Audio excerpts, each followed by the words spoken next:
நேவருக்கும் வணக்கம். என்னுடைய பெயர் சரவணன். நான் வெளியூர்ல காலேஜ் படிச்சிட்டு இருக்கும்போது ஒரு வீட்டுல வாடகைக்கு தங்கியிருந்தேன். கீழ் வீட்டுல ஒரு குடும்பமும் முதல் மாடியில ஒரு குடும்பமும் மொட்டை மாடியில நானும் இருந்தோம்.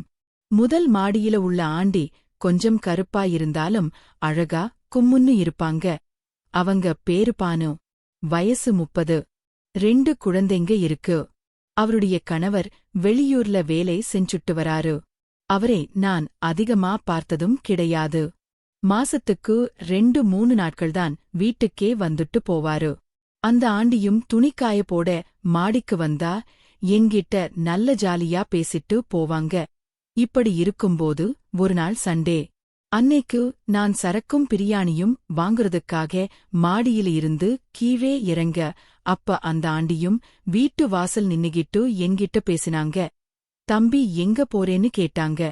நானும் இன்னைக்கு சண்டையாச்சே, அதான் பிரியாணியும் சரக்கும் வாங்கிட்டு வரேன், நானும் போறேன்னு சொன்னேன். என் பசங்களுக்கு பிரியாணி சாப்பிடன்னு ரொம்ப ஆசையா இருக்காங்க. நீங்க எனக்கும் சேர்த்தே வாங்கிட்டு வர முடியுமான்னு கேட்டாங்க. நானும் சரிங்க ஆண்டி, கண்டிப்பா வாங்கிட்டு வரேன்னு சொல்லிட்டு நான் கிளம்புனேன். வாங்கிட்டு வாப்பா, எவ்வளவு பண்ணுன்னு சொல்லி நான் தாரேன்னு சொன்னாங்க. நானும் சரின்னு சொல்லிட்டு கிளம்பி வந்துட்டேன். வரும்போதுதான் யோசிச்சேன், என்னைக்குமே கேட்க மாட்டாங்க, இன்னைக்கு குழந்தைங்கன்னு கேட்டுட்டாங்க.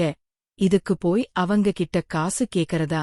வேண்டாம் வேண்டாம், காசே வாங்கக்கூடாது அப்படின்னு நினைச்சிட்டு நானும் வாங்கிட்டு வீட்டுக்கு வந்தேன். பணம் எவ்வளவோ தம்பின்னு கேட்டாங்க. நானும் பரவாயில்ல ஆண்டி, வேண்டாம் வச்சுக்கங்க, குழந்தைகளுக்குதான கேட்டீங்க, கொடுங்க சாப்பிடட்டும். பிரியாணியோட ரொம்ப ஆசையாவும் பசியாவும் இருந்திருப்பாங்க. அதனால பசங்களுக்கு முதல்ல இந்த சாப்பாடே கொடுங்கன்னு சொல்லிட்டு பார்சல் அவங்க கிட்ட கொடுத்துட்டு நான் மாடிக்கு போனேன். நானும் சரக்க அடிச்சிட்டு இருக்கும்போது கொஞ்ச நேரத்திலேயே பானு ஆண்டி, தம்பி உள்ள வரலாமான்னு கேட்டாங்க. வாங்க ஆண்டின்னு சொல்லிட்டு நான் சரக்கை மறைக்க வச்சேன்.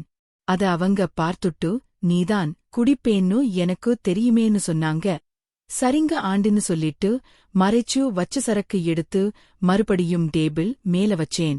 அவளும் பேசுற சாக்குல என் பக்கத்துல உட்கார, நானும் பசங்க எங்க ஆண்டி, என்ன திடீர்னு என் ரூமுக்கு எல்லாம் வந்திருக்கீங்கன்னு கேட்டேன். பசங்களா இப்பதான் பிரியாணி சாப்பிட்டுட்டு விளையாட வெளிய போயிட்டாங்க.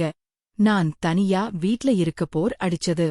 அதான் இன்னைக்கு சண்டே நீ வீட்ல இருப்பியேன்னு நான் உன் ரூமுக்கு பேசலாம்னு வந்தேன். ஏன் உன் ரூமுக்கு எல்லாம் நான் வரக்கூடாதுனான்னு கேட்டாங்க ஆண்டி. நான் அப்படி எல்லாம் சொல்லல, நீங்க இன்னைக்குதான் என் ரூமுக்கே வந்திருக்கீங்க, அதான் அதிசயமா இருக்க ஆண்டின்னு நான் சொன்னேன். முதல்ல என்னென்ன நீ ஆண்டின்னு சொல்றது நிறுத்து, தனியாதானே இருக்கும். என் பேரை சொல்லியே கூப்பிடு. பானுனே என்னை கூப்பிடுன்னு சொல்லி என் கன்னத்தை கிழனாங்க.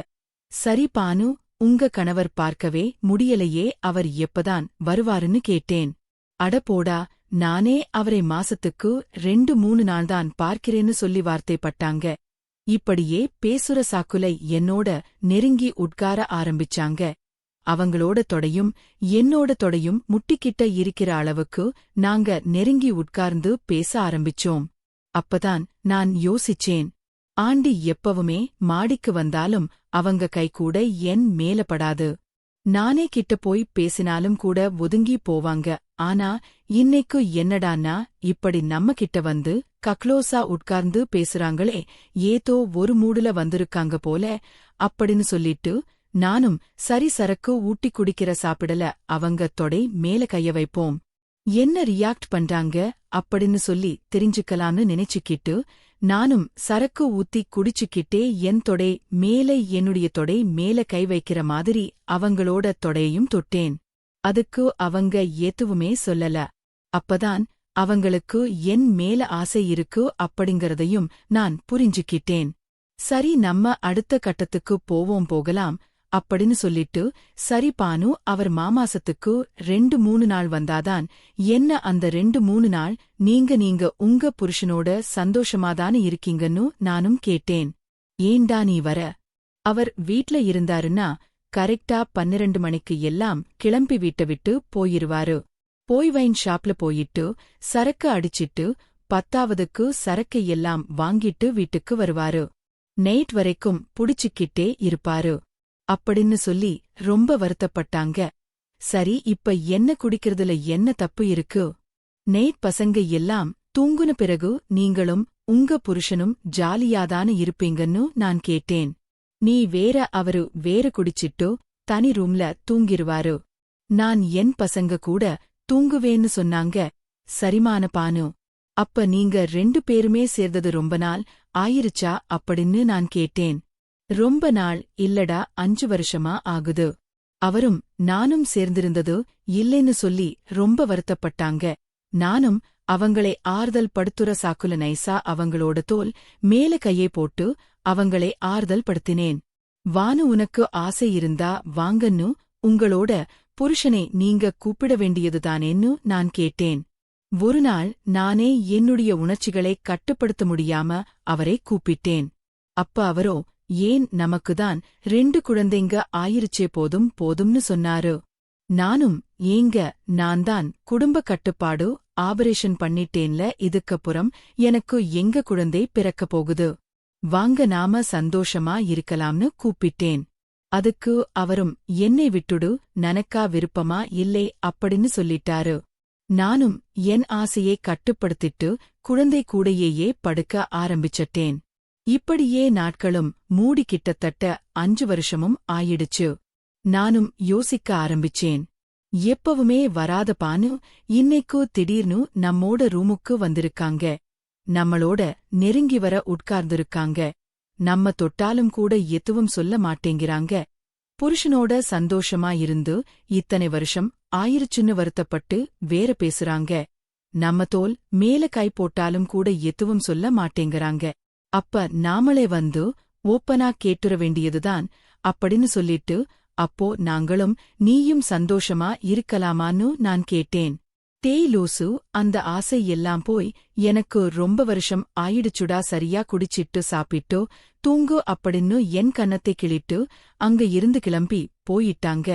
எனக்கு இது அதிர்ச்சியா இருந்துச்சு. என்னடா இது, வந்தா உட்கார்ந்தா பேசினா வான்னு கூப்பிட்டா கிளம்பி போயிட்டாளே. சரி, இன்னைக்கு அவளுக்கு என்ன மூடோ, இன்னொரு நாள் மாட்டாமையா போயிடுவா. ஆகஸ்டு மொத்தத்துல அவளுக்கு நம்ம மேல ஆசை இருக்கு அப்படிங்கிறது நமக்கு தெரிஞ்சிருச்சு. கண்டிப்பா இன்னொரு நாள் நம்ம விஷயத்தே நமக்கு கண்டிப்பா மாட்டுவா அப்படின்னு நினைச்சட்டு நானும் சரக்கு குடிச்சிட்டு சாப்பிட்டுட்டு தூங்குனேன். அன்னைக்கு மாலையே அவ காய வச்ச துணியை எடுக்க வந்தா. நானும் என் ரூம்ல தூங்கிட்டு இருக்க அவளும் என் ரூம் கதவை தட்ட நானும் கதவை திறந்தேன். அவளும், என்னடா இவ்வளவு நேரம் தூங்குறன்னு கேட்டா. இல்ல பாடம், உடம்பு ரொம்ப அசதியா இருந்துச்சு, அதான் தூங்கிட்டேன். ஆனா உன் கூட ரொம்ப நேரம் பேசிட்டு இருந்தேன்ல, எனக்கு ரொம்ப சந்தோஷமா இருக்குன்னு நான் சொன்னேன். இருக்குன்னுதடா இருக்கும், உனக்கு என் கூட படுக்கணும்னு ஆசை, அதான் சொல்ற. நான் 2 குழந்தைங்க பெத்தவடா, என்கிட்ட நீ எதிர்பார்க்க எல்லாம் ஒண்ணுமே இருக்காதுன்னு சொன்னா. நானும் பானும், நான் அதை பாத்துக்கிறேன்னு சொல்ல, அவளும் சரிடா, எனக்கு விருப்பம் இருந்தா நான் வாரேன்னு சொல்லிட்டு போயிட்டா. ஆர்காலை மத்தியத்துல அவளே வந்து பேசினா. இப்பவும் அவளே வந்து கதவை திறந்துட்டு எனக்கு விருப்பம் இருந்தா வாரேன்னு சொல்றா. சரி, இன்னும் கொஞ்ச நாள்ல நம்மகிட்ட வாங்கிருவா அப்படின்னு சொல்லிட்டு நாளும் அந்த நாளுக்காக காத்துக்கிட்டு இருந்தேன். அதுக்கப்புறமா அவ மாடிக்கு துணிக்காய போட வரும்போதெல்லாம் என்கிட்ட நல்லா நெருங்கி பேசினா. நானும் ஒரு நாள் அவ துணிக்காய போட வரும்போது அவளையே பார்த்துக்கிட்டு இருக்க, அவளோ, என்னடா என்னையே பார்த்துக்கிட்டு இருக்கேன்னு கேட்க, நீங்க செம அழகா இருக்கீங்க, அதுவும் கும்முன்னு இருக்கீங்கன்னு நான் சொன்னேன். 2 குழந்தை பெத்துட்டேன். பாதி கிழவி நான் அழகா இருக்கேனா அப்படின்னு சொல்லிட்டு சிரிச்சான். நானும் எத்தனையோ நாள் ட்ரை பண்ணி பாத்துட்டேன். ஆனா அவ வழிக்கு வர மாதிரி தெரியல. அப்பதான் நான் முடிவு பண்ணேன், இவளா வழிக்கு வரமாட்டா, நாமதான் அவள வழிக்கு கொண்டு வரணும் அப்படின்னுட்டு. அப்ப பேசுற சாக்குல அவ கேஷுவலா என்னுடைய ரூமுக்குள்ள வந்தா. அப்ப நான் இந்த வாய்ப்பை பயன்படுத்திக்கணும் அப்படின்னு சொல்லிட்டு நான் அவளை இறுக்கமா கட்டிப்பிடிச்சு முத்தம் கொடுக்க ஆரம்பிச்சேன். அவ முதல்ல என்ன விடுடா அப்படின்னு சொன்னா. நான் விடவே இல்லே. நான் அவளை நெருக்கமாக இறுக்கி கட்டிப்பிடிச்சேன். அவளுடைய கழுத்து காது கண்டம்னு முத்தம் கொடுத்தேன். ஒரு கட்டத்துல அவளுக்கும் ஆசை இருந்ததால அவளும் எனக்கு ஒத்துழைப்பு கொடுக்க ஆரம்பிச்சா. அன்னைக்கு நான் அவளை என்னுடைய கட்டுப்பாட்டுகளை கொண்டு வந்து அவளை நான் ஆசை தீர அன்னைக்கு நான் அனுபவிச்சேன். அன்னையில இருந்து என்னுடைய உல்லாச வாழ்க்கை தொடர ஆரம்பிச்சது. தினமும் நானும் அவளும் உல்லாசமாக இருக்க ஆரம்பிச்சோம். அதன் பிறகு ஒருநாள் அவருடைய கணவர் வேலையிலிருந்து ஊருக்கு வேலையை முடிச்சுட்டு ஊருக்கு வந்திருந்தார். வந்தவர் கிட்ட பானு. நான் வந்து அவங்க பசங்களுக்கு பிரியாணி எல்லாம் வாங்கி கொடுத்த விஷயத்தை சொல்லி இருக்காங்க. அவரும் அப்படியா, அந்த பையன் ரொம்ப நல்ல பையனா இருக்கானே அப்படின்னு சொல்லிட்டு என்ன வந்து பார்க்க வந்தாரு. தம்பி, நீங்க என்னுடைய குழந்தைகளுக்கு எல்லாம் உதவி செஞ்சீங்களாமே, அப்படி ரொம்ப தேங்க்ஸ் தம்பி அப்படின்னு என்கிட்ட பேச ஆரம்பிச்சாரு. அப்பதான் நான் அவரையே பார்த்திருக்கேன். அதன் பிறகு நானும் அவரும் க்ளோஸ் ஆயிட்டோம். அப்ப அவர் என்கிட்ட கேட்டாரு, தம்பி, நீங்க சரக்கு அடிக்கிற பழக்கம் இருக்கா அப்படின்னு கேட்டாரு. ஆமா, நான் சரக்கு அடிப்பேன். ஆனா டெய்லி எல்லாம் அடிக்க மாட்டேன். சண்டே மட்டும்தான் நான் அடிப்பேன் அப்படின்னு சொன்னாங்க. அப்படியா, சரி வரீங்களா, எனக்கும் சரக்கு அடிக்கிற பழக்கம் இருக்கு. இன்னைக்கு சண்டே வரை நான் கண்டிப்பா குடிப்பேன்.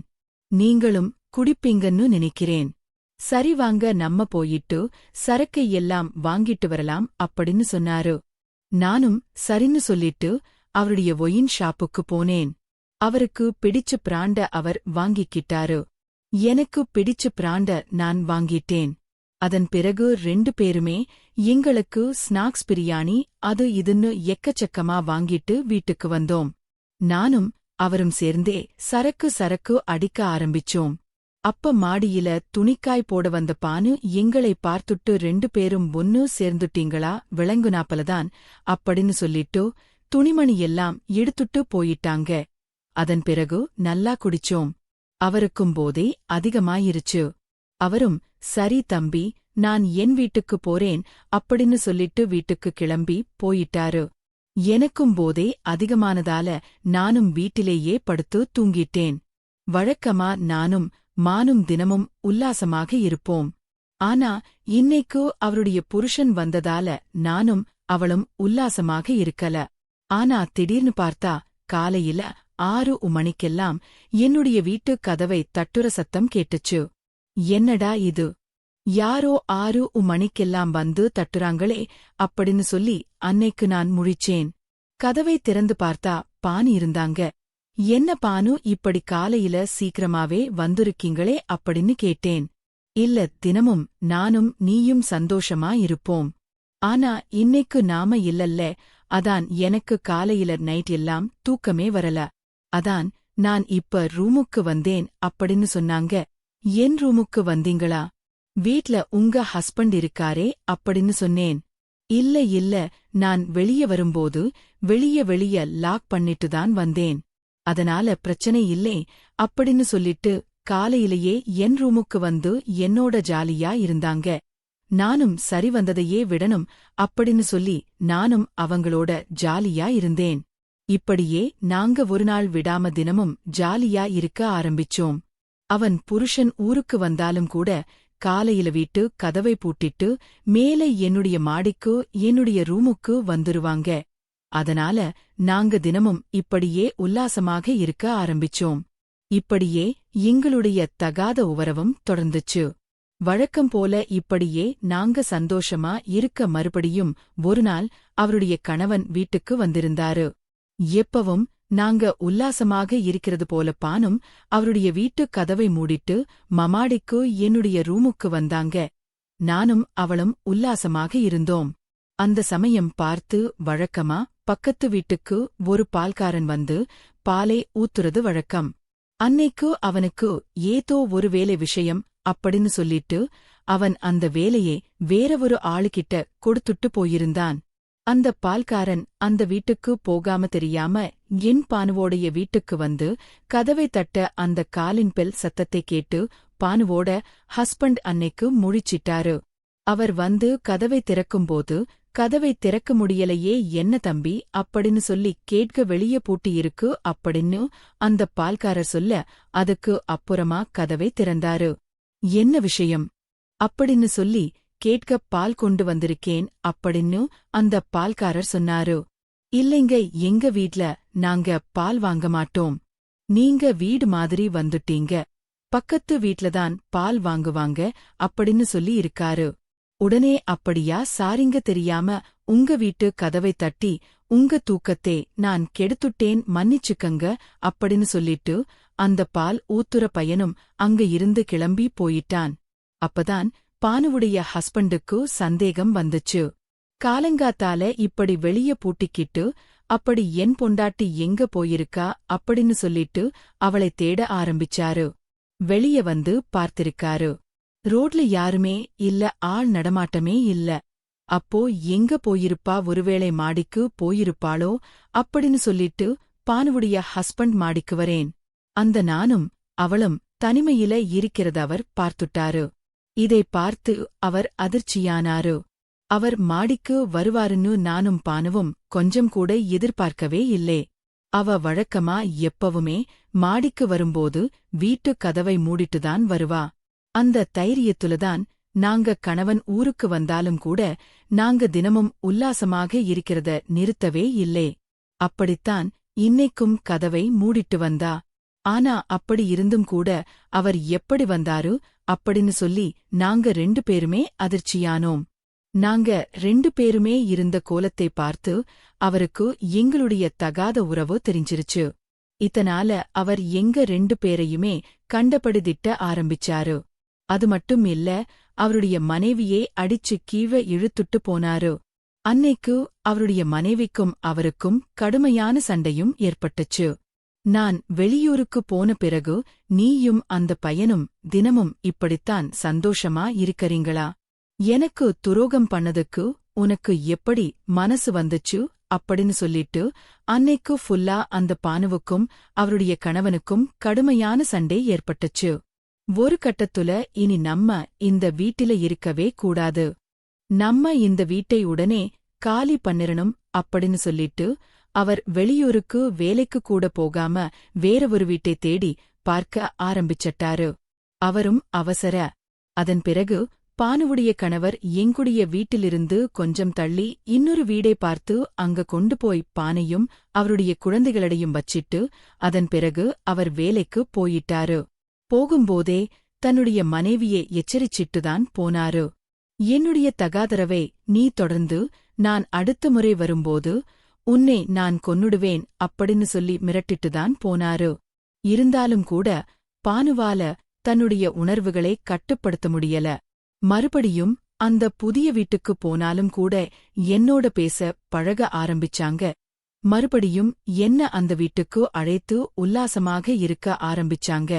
இந்த வீட்டில இருக்கும்போது பானு என்னுடைய வீட்டுக்கு வருவாங்க. இப்ப அவங்க புது வீட்டுக்கு போன பிறகு நான் அவங்களுடைய வீட்டுக்கு போக ஆரம்பிச்சேன். நானும் பானுவும் அடிக்கடி நேரிலேயே சந்திச்சதால இந்த வீட்டில இருக்கும்போது நாங்க அந்த அளவுக்கு பெருசா பேசினதே கிடையாது போன்ல. ஆனா இப்போ பானு வேற ஒரு வீட்டுக்கு போனதால நாங்க 2 பேருமே வந்து தனிமையில் இருக்கிற நேரங்கள் போக மத்த நேரங்கள்ல போன்ல பேச ஆரம்பிச்சோம். இப்படியே நாங்க அடிக்கடி போன்லையும் பேசி வந்தோம். நாட்கள் செல்ல செல்ல எங்களுடைய தகாத உறவு மீண்டும் தொடர்ந்தது. ஆனா இந்த முறை அவருடைய கணவனுக்கு எங்களுடைய தகாத உறவு தெரியல. அவருடைய மனைவியை வேற ஒரு இடத்தில் கொண்டு போய் வச்ச பிறகு தன் மனைவி திருந்திட்டா, நல்லபடியா வாழ்ந்துட்டு இருக்கா அப்படின்னு தான் பானுவுடைய கணவன் நினைச்சிட்டு இருந்தாரு. ஆனா எங்களுக்கு உள்ளண்டான இந்த தகாத உறவு தொடர்ந்துகிட்டேதான் இருந்துச்சு. நாட்கள் செல்ல செல்ல நான் போன் பண்ணாலும் கூட பானு அந்த போனை சரியா எடுக்கிறதும் இல்லே. அதுக்கப்புறம் நான் அடிச்சிருக்கேன் அப்படின்னு தெரிஞ்சாலும் கூட மறுபடியும் எனக்கு போன் பண்றதும் இல்லே. சில நேரங்கள்ல நான் வந்து போன் பண்ணாலும் கூட பிசின்னு வருது. என்னடா இது இப்படி நடக்குதே, சரி இல்லையே அப்படின்னு சொல்லி எனக்கு பானு மீது சந்தேகமும் ஏற்பட்டுச்சு. ஒரு நாள் நான் ரகசியமாக பானுவை கண்காணிக்க ஆரம்பிச்சேன். அப்பதான் நான் எனக்கு இன்னொரு பேர் அதிர்ச்சி காத்திருந்துச்சு. பானு புதிய வீட்டுக்குப் போன பிறகு அவ இன்னொரு பையனோட தொடர்பை ஏற்படுத்திக்கிட்டா. அவளுக்கு நான் போர் அடிச்சிட்டேன். அவளுக்கு புதிய உறவு தேவைப்பட்டுச்சு. இன்னொரு பையனோட அவ தொடர்பு ஏற்படுத்திக்கிட்டு அவனோட பேசி அவனை தன்னுடைய வீட்டுக்கு அழைத்து அவனோட உல்லாசமாக இருக்க ஆரம்பிச்சா. இந்த விஷயம் எனக்கு தெரிஞ்சு நான் பானுவோட சண்டை போட ஆரம்பிச்சேன். பானு அப்ப சொன்னா, எனக்கு உடல் தேவை அதிகமா இருக்கு. நீயும் தேவை, அவனும் தேவை. முந்தி நம்ம அதே வீட்டில ஒரே வீட்டில இருக்கும்போதுதான் நம்ம தினமும் உல்லாசமாக இருந்தோம். ஆனா இப்போ நம்ம புதிய வீட்டுக்கு வந்த பிறகு உன்னை தினமும் என்னால கூப்பிட முடியல.